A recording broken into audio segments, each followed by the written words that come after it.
Hello. ഇന്ന് നമുക്ക് Elon മസ്കിൻ്റെ ഒരു മധുരപ്രതികാരത്തിൻ്റെ കഥ കേട്ടാലോ.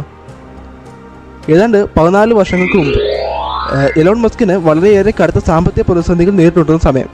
എന്തിന് കടം വാങ്ങിച്ച പൈസ പോലും തിരിച്ചു കൊടുക്കാൻ പറ്റാതിരുന്ന സമയം.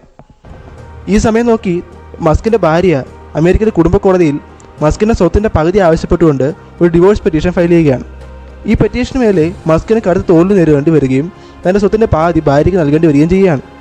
ഇതോടുകൂടി കുഴിയിലായിരുന്ന മസ്ക് പടുകുഴിയിലേക്ക് തള്ളി വീഴുകയാണ്. ഇതുമാത്രമല്ല അവർ ചെയ്തത്, മസ്കിനെ തൻ്റെ സോഷ്യൽ മീഡിയ അക്കൗണ്ടിൽ നിന്നെല്ലാം തന്നെ പൂർണ്ണമായി ബ്ലോക്ക് ചെയ്യുകയാണ്. എന്നാൽ ഏതാണ്ട് 4 വർഷങ്ങൾക്കിപ്പുറം മസ്ക് തൻ്റെ കമ്പനിയെ 10 മടങ്ങ് ശക്തിയോടുകൂടി വളർത്തിക്കൊണ്ട് വരികയും ഏതാണ്ട് $44 മില്യൺ ട്വിറ്റർ വാങ്ങിക്കുകയും അതിൽ നിന്ന് തൻ്റെ ഭാര്യയെ ആജീവനകാലം ബ്ലോക്ക് ചെയ്യുകയും ചെയ്യുകയാണ്. എന്നിട്ട് അദ്ദേഹം ട്വിറ്ററിന് പേരുണ്ട് എക്സ് എന്ന്. എന്തുകൊണ്ടാണ് അദ്ദേഹം എക്സ് എന്ന ട്വിറ്ററിന് പേര് കൊടുത്തത് നിങ്ങൾക്ക് മനസ്സിലായോ? കമൻറ്റ് ചെയ്യും.